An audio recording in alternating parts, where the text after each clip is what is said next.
சின்ன ஆசை சிறகடிக்கும் ஆசை.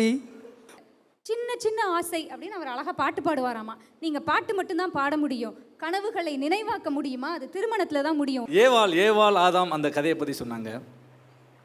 ஏவாள் வராமல் அவங்க மனைவியாக இருக்காமல் இருந்தால் கூட ஆதாம் வந்து ரொம்ப மகிழ்ச்சியாக இருந்திருப்பார்.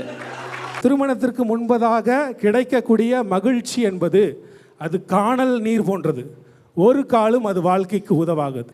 இவங்க ஒருவேளை கல்யாணத்துக்கு முன்னாடி தான் சந்தோஷமா இருக்கான்னு சொன்னா ஏன் கல்யாணம் பண்ணாங்க? தெரியாம பண்ணிட்டான்னு இப்போ சொல்றாங்க. என்னப்பா பண்ற அப்படின்னா, சார் 2 வருஷமா நாங்கள் லவ் பண்ணிட்டு இருக்கிறோம் சார் அப்படின்னாரு. யாருன்னு கேட்டால் நம்ம குணட் சேர்ந்தாங்க.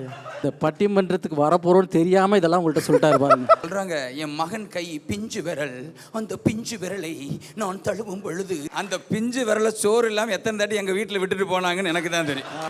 ஐயா நீங்க இப்படி ஒரு அஜெண்டாவோட வந்திருப்பீங்கன்னு எனக்கு தெரியாது. மேரேஜ் முடிச்சதுக்கு அப்புறம் சார் என்னை இந்த அளவுக்கு என்னை உருவாக்குனது என்னுடைய கணவர் என்பதை பெருமையுடன் தெரிவித்துக் கொள்கிறேன். சுதந்திரமா நான் கார் ஓட்டுவேன், சுதந்திரமா நான் பைக் ஓட்டுவேன் அப்படின்னா அது வந்து எப்படி எண்ட் ஆகணும்? ஒரு ஆக்சிடென்ட்ல எண்ட் ஆகும். எங்கள் ஊரில் ஒரு அம்மா சொன்னிச்சு, நான் சோத்துல விஷம் வைக்கிறேன்னு. அதுக்கு அந்த கணவர் சொல்லுவார், அதை வேற தனியாக வைக்கணுமா, சோறே அப்படி தான் இருக்கு. அனுபவம் பேசுகிறது. நீங்கள் கை தட்டி இதெல்லாம்